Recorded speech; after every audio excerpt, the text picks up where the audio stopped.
So the Fractal concept car is a study, a fundamental study almost you could say, about the experience people should get in the future in a car.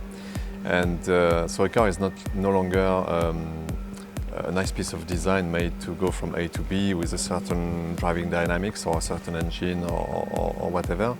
But it's going to be more in the future about a physical and a mental and a psychological experience as well. And in order to reach that, of course, we use aesthetics, we use colors and materials, we use very many things. But we pushed the sound design and controlling or mastering completely the sounds, muffling the sounds that no one wants to hear that a car can produce, and then designing all the interesting sounds or signature sounds.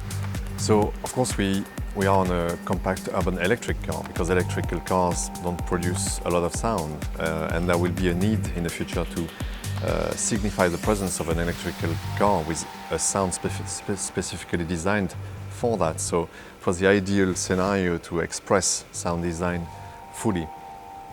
So we pushed that a lot, and we pushed therefore also the technologies to build those shapes that would trap sounds or design mechanical frictions that would create interesting and nice sounding sounds, in fact. And so we used a lot of 3D printing to make all this happen.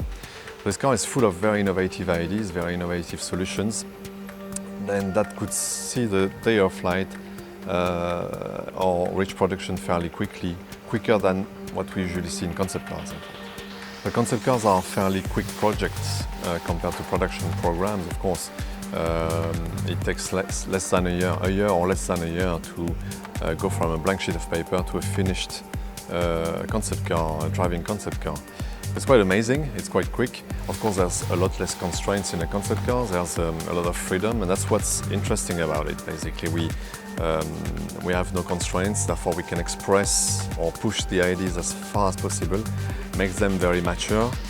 And as we design or develop a concept car, in fact, in our design studio, we do it in the middle of production projects, so it can instantly feed production programs.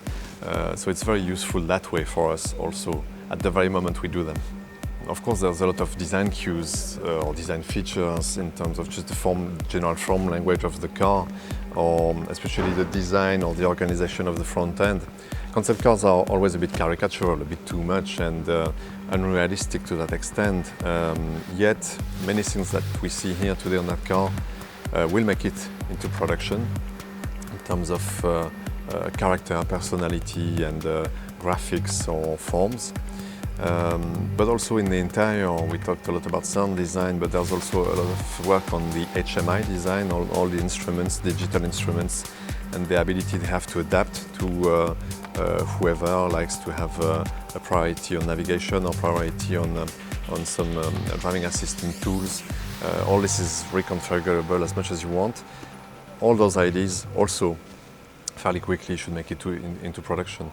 And in the end, the global organization of the interior, the fact that it's quite driver-orientated, so the driver feels everything is dedicated to him in a very ergonomical way, but without excluding the front passenger. So if I sit in the passenger side, I feel it also belongs to me somehow, and it takes a very precise way to adjust the design so it feels that way for both front occupants. So that also we will push into production in a strong way. For the naming, we talk between product strategy and design. What could be the name? What will it mean? What will it convey in terms of message? But there's a lot of mathematical content in this car. In fact, in order to produce all those patterns and textures that are here to trap sounds, those anechoic shapes that we find in the recording studios, we use that to trap sound, and in order to produce those shapes we use parametric design or parametric modeling, which means there's an equation. We give it a behavior rule in terms of shapes we want to end up with, yet those shapes must have a very clear function and a very efficient function. So there's a lot of mathematical input into this car, and Fractal was a name that sounded nice. It's a bit harsh, it's a bit strong, it's a bit clacks like that, but also it means something towards that mathematical approach in the car. We will not build this car as you see it here today because it doesn't really fit as such in our range of cars. It's very small, in fact. Of course, it's a very halo car. It's a very charismatic car, and any brand needs cars like that in their range. Still, we won't build what you see today as such. We want to refocus on the main range, make it perfect, make it raise the standards of quality, of attractivity to the highest levels, technological content to the highest levels. And probably once this is done and this is settled properly, we'll go back into making signature cars like that.